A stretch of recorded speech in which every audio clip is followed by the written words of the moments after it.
Okay, hello, welcome to the ground-based air defense side of the Korean War Mission.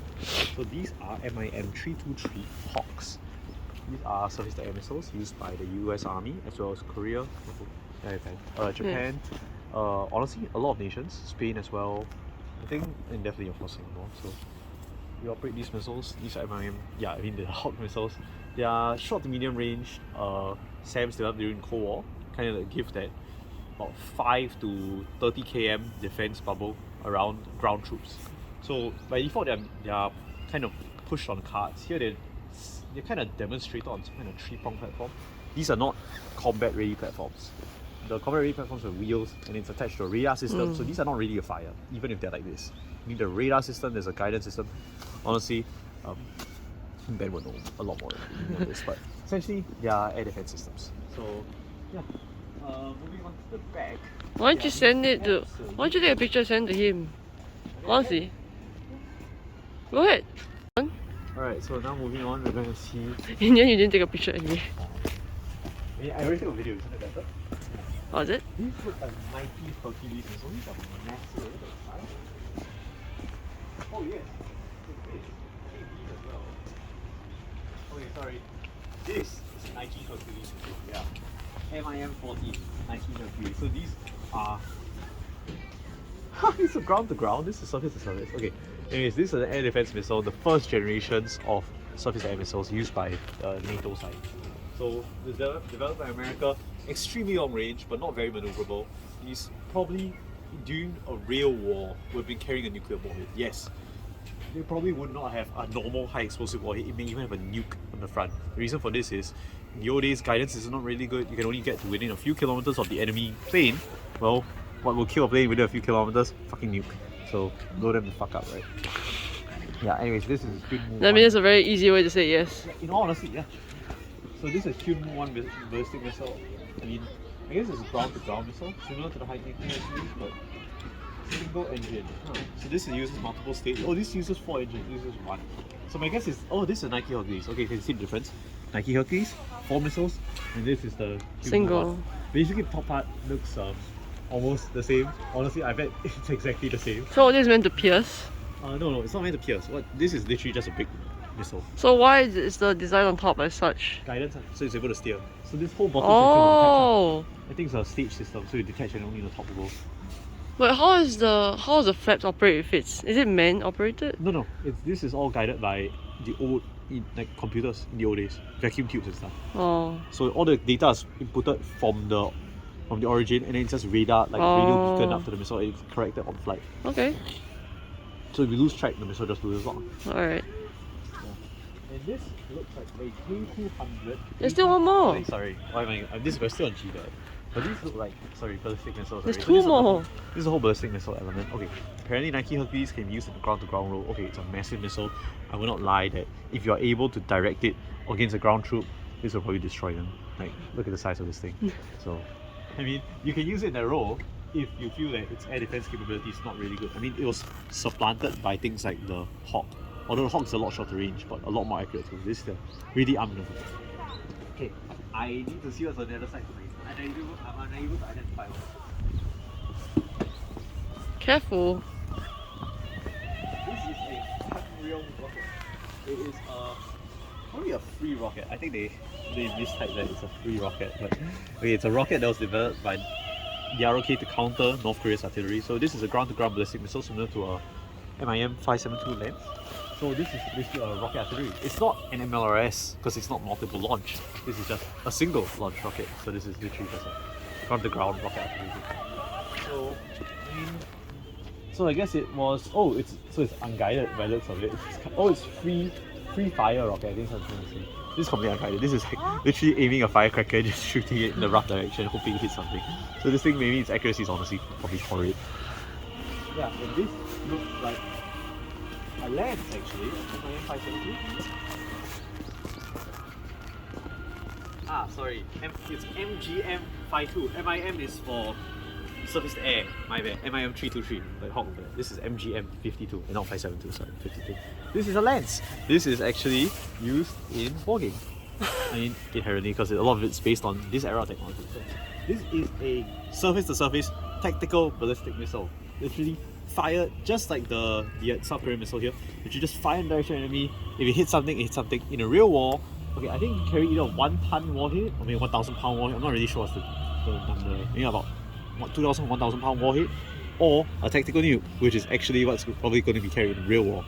And you just lob it at the enemy, say the enemy's like maybe far, like 20 kilometers over that way, just fire the damn thing and then it fly. But this thing probably can hit up maybe to 100 kilometers plus.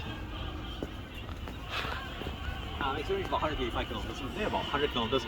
You can see maybe literally the knocks are going across the border now. Just fire this thing with a nuke, seal the hole. You know the first time I've seen you run in the 3 days we've been here. Yes. And okay, that concludes the missile section, not just GBAD. So, I mean, technically there were those naval SAMs that we saw earlier. So that's technically GBAD. Well, it's not ground, right? It's naval SAM. So yeah, so that concludes our missile element. Thank you. You know what the horse means? I think it's White Horse Division. I think we saw the White Horse Division just now. Or battalion, I don't know what it's called. So essentially, this is a KM-113 or M113 armored personnel carrier. It's developed by the Americans during the early Cold War, around 1950s, and was used throughout the Vietnam War. It's almost iconic. Used by Singapore as well, so my dad actually, I think, rode it on the news. My uncles as well. So yeah, it's basically an aluminium box on tracks. It's not a tank. It's not meant to get into direct combat. It can get direct. It has many times gotten direct combat. But this is basically just about bulletproof to say a normal machine gun, if barely a normal machine gun. Usually on the top they'll mount an M2 12.7mm 50 caliber machine gun, just to provide like local defense. These are little battle taxis, little cute things. They transport say about 8 men, a full squad, and then I think 1 gunner / commander and 1 driver. So yeah, they'll use these to move a division's troops. So basically like what tunnels do, but yeah, more armored. So definitely have a role. They follow like armored or mechanized divisions, and they transport infantry around, which are of course the bread and butter of any army. Yeah, and as you can tell, quite fancy artwork actually. This one's like a tiger division on the front. It's very cute. It's got a heart shape on the front too. It's quite cool. That's cute. On the nose. So yeah, this is the M113 elements. Oh, it's M577. Armored command vehicle. So this is a command version. On the front it's actually an air conditioning unit from my understanding. And then they have radios and stuff, but I guess they took it down. So that little mount on the front, usually there'll be a 50 cal machine gun on there. I'm surprised there's no like dummy version, but I guess they're gonna complete this army. That's fine. So yeah, these were used during the Vietnam War and even post-Vietnam, maybe even until the late 90s. I think some nations still operate these actually, because you can't, I mean apart from it getting old and lacking spare parts, it's literally a box on tracks that transport people. You can always have a box that transports people. People always need to be transported. Yeah, okay. So this is like the armored personnel carrier side. You can tell it's, I actually really like how it's just so smooth on the side. So literally, the guy just took a couple of boxes. I was like, yes. Okay. You can see other vehicles have like design and stuff. This one's just like a box. Okay, this is a KM900. This is a more game. Actually, all these vehicles are more game. Like basically everything from this section was in the game. So this is a KM900 wheeled armored personnel carrier. It's well, it's amphibious. It's designed for quick movement of troops like say Haibiong or maybe special forces, or even just mobile light infantry. Yeah, I think it's developed by Fiat. Oh, it's based on the CM6614.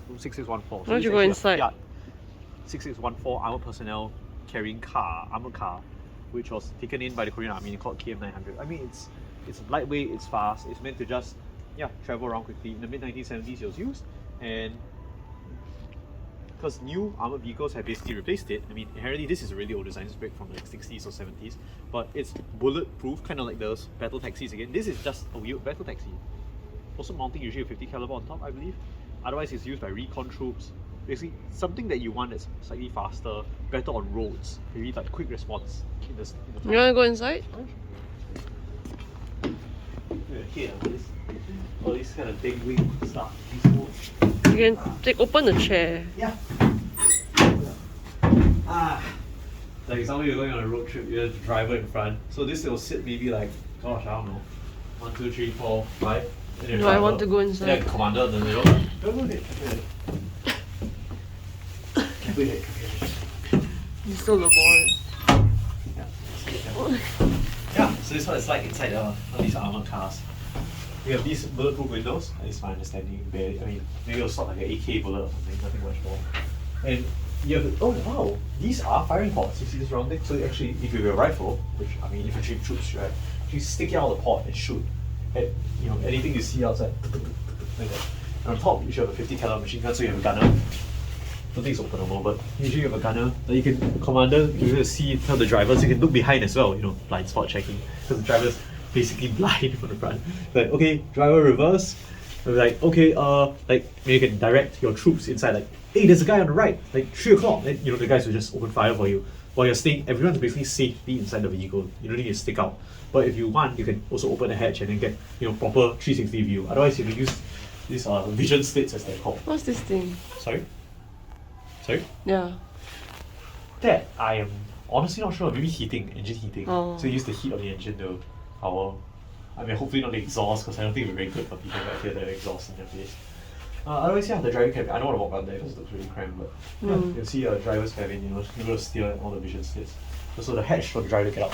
Otherwise, the infantry will be getting out of either these top hatches, here, or the rear hatch, the rear door will go. Okay, stand by, go.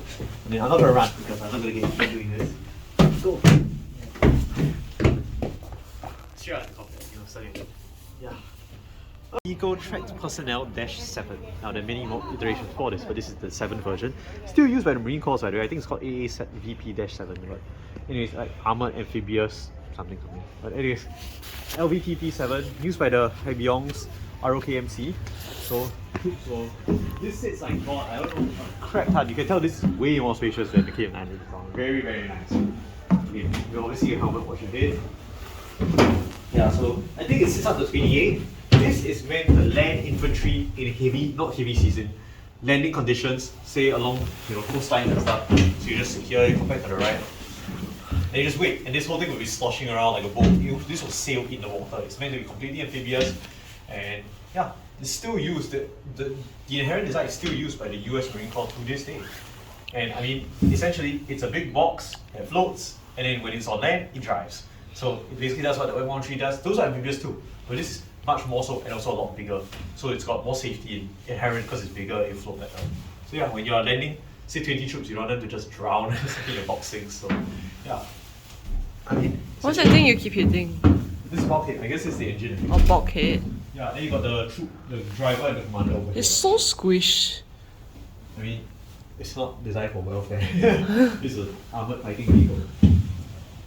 Yeah, I can imagine this not really being the most envious position. You can't even fit there. You barely I can. think the hatch should open. The hatch should be openable, and the seat should be adjustable. I think. You can see the seat is adjusted to maximum height right now. Oh. Yeah, so that's why it's so cramped. This one like the smallest midget ever. Yeah. So it was made in San Jose. It's made by FMC Corporation Honors Division, San Jose, California. Wow. So it's going a long way here. And you can see a lot of the vision sits are actually fuck the shit. It looks like there's a fire in there actually. It's cooking rubber into the and yeah, the seats are really high up because for some reason they jacked it to the highest setting. I guess to prevent people from trying to sit in the first place. But yeah, so the driver will be sitting in front, you can see the KMP, you can see the miles an hour and everything and all the gauges. I'm not gonna try. Here, I guess. You'll see here. And just squeezing in as many people as you can. Yeah, because inherently you want as many troops on the ground when you can. You can have another seat here. What's a periscope, is it I not? think the turret. I think here's the turret, Oh, that's turret. the commander. The gunner, commander, and the driver. These are all the troops in the infantry. Maybe we'll go seat here. Deployable seat, I guess you'll go all the way down. Alright, you know, you have more people than normal. Don't run on this. So these doors can open. Yeah, so in this case, you can also go on the top for emergency, but in most cases the whole rear door will just drop. And it's at the back of the vehicle, so the front will be taking like machine gun fire and stuff. So the troops can come out without being immediately massacred, basically. It's more amphibious in water? It's more amphibious because it's good these water jets. So the other vehicles behind us, like the M113, those just use its tracks to propel. So you're literally like kind of just dog pedaling. These things actually have proper water jets. So these are meant for proper landing. Those maybe across a small pond. These are meant to land in the sea and then literally sail to land, like proper boat. So that's why it's the difference between proper marine landing craft and just a simple army amphibious vehicle. What we have here is the K200, I believe. Yeah, K200 Korean infantry fighting vehicle. So what this is essentially an improvement upon the KM113. Oh shucks, this is M125 mortar vehicle. Okay, but it's based on M113 cowl. On the outside you can never tell the difference, but inside it's a mortar apparently. So I'll explain that later. It's a K200, Armour personnel carrier. It's got 50 cal on top. You can even see the gun shield for the 50 caliber machine gun on top. Yeah, so inherently it's kind of just like the M113 Armour personnel carrier that I showed just now. You took just go in and you run out. So, I won't use this. You. Okay. Then you can just sit along the side, anywhere around there. I guess you can hang your stuff. Oh my god. It's quite low. You can sit here, man. I have no idea, honestly. Yes. They just put this because you don't want people sitting here actually. I don't know. You know, honestly, I would imagine that we better group numbers, but then again, this is Korea. Watch your head, behind you. I know. You're so well helmet, that's fine. Wait, he's talking about this. Mirror. Mirror, Mirror. Not mirror, window. Yeah, so, I mean, otherwise, I guess there's a hatch here, you can come out, there's a hatch in the back. I mean, it's a basic armored box, and there's a driver cabin in the front, the cupola, and then also for the gunner over there. So gunner, commander, driver. And maybe like, my guess maybe at most 7 guys. It's 8 guys if you're really squeezy, which is possible back here. Actually, Lucas would know. He's an armored infantry. He rides in Bionics, so this is what he does. He rides in the back of this thing. Alright, yeah. And that's the K200. I think there's a block for that, I don't bother with it.